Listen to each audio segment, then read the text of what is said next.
Well, I think first we have to acknowledge that in a certain sense, the Occupy Wall Street movement has already been victorious to the degree to which we have shifted public discourse toward truth and justice. Corporate media is now talking about corporate greed. Corporate media is now talking about escalating poverty, escalating wealth inequality, arbitrary police power, focusing on the poor children, talking about the prison industrial complex. 6 months ago, very few people would have ever envisioned that kind of public discussion.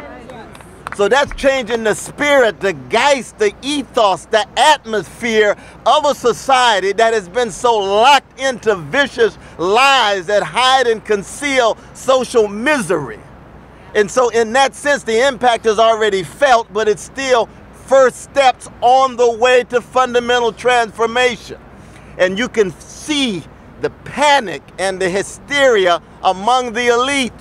That's why they demonize us. That's why they talk about us. That's why they try to accent the worst of who we are when we know we're human beings, which means we have the best and the worst, but we accent the best of who we are. And that's why for me, to put a smile on the face of Martin Luther King Jr. from the grave, to put a smile on the face of Rabbi Abraham Joshua Heschel from the grave, to put a smile on Cesar Chavez from the grave, to put a smile on John Coltrane and Curtis Mayfield from the grave, to put a smile on all of those who came before and said, don't forget about truth and justice in the midst of all the lies, the mendacity, the mediocrity, the mean-spiritedness. Don't forget about this legacy of love and kindness and gentleness and just struggle and courage and also style. I hope you notice the style of each one of our voices,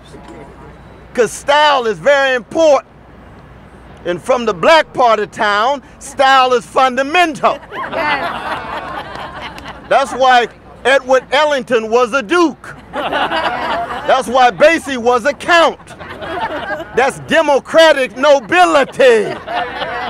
That's spiritual nobility.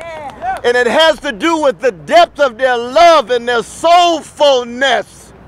That's why George Clinton is part of democratic nobility with his funk. And Sly Stone with his funk. And James Taylor and Carole King. And we can go on and on. Stephen Sondheim, all the folk that say everyday people ought to be at the center of who we are. And that's what we stand for, and that's why we're going to go down fighting.